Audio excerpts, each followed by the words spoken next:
Kwani familia moja katika eneo la Kitutu Chache, kaunti ya Kisii, inaitaka serikali kumwokoa jamaa yao aliyekwama nchini Saudi Arabia kutokana na mgogoro wa ajira. Familia hiyo inadai kwamba kijana wao mwenye umri wa miaka 33 amefungiwa kwa mwezi wa 3 sasa bila chakula na mwajiri wake wa zamani jijini Riyadh baada ya kukataa kuhamia kwa mwajiri mwingine.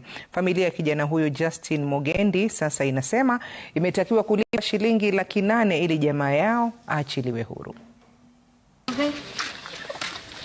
Jumanne katika kijiji cha Raganga, maeneo ya Mosocho, kaunti ya Kisii, makumi ya wenyeji wa Raganga kwa mara nyingine wameitikia wito wa mzee wa kijiji kuwasili katika boma lake Domiano Oribo. Ni moja kati ya mikutano ambayo imekuwa ikifanywa kwa muda sasa ili kutafuta jinsi ya kuchangisha shilingi $800,000 angalau kuokoa maisha ya Justin Mugendi aliyeondoka kwenda himaya ya milki za Kiarabu miaka 3 iliyopita.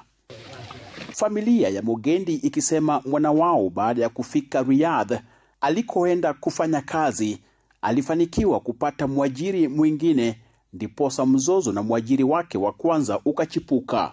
Justin ni mtoto mzuri, alikuwa anasoma vizuri lakini akakosa kazi. Watu wabukia wanalia na mimi mama Justin nalia, sikuli hata nimegoncheka, pressure inaniingia. Wasikilize, Justin anateseka, msimuache akufe.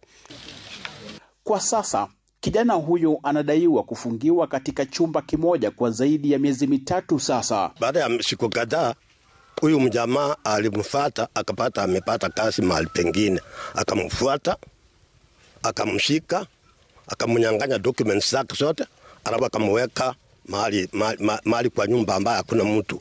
Kati ya shilingi $800,000 zinazohitajika, kijiji hiki mpaka sasa kimechangisha shilingi 20,000 pekee. Ningependa kuomba msaada yoyote yule atakayejitolea atusaidie. Justin mwenye umri wa miaka 33 kabla ya kwenda ughaibuni alikuwa na lengo la kubadili maisha ya nyumbani anakotoka, ila ndoto hiyo inaonekana kuzidi kudidimia. Justin anapoendelea kuzuiliwa katika milki ya Kiarabu, familia yake pamoja na wanakijiji hapa wanatumai kwamba ipo siku wataungana tena na mwanao nchini ili aweze kuungana na wanakijiji hapa. Crispin Otieno, runinga ya Citizen, Raganga, Kitutu Chache, Kusini, kaunti ya Kisii.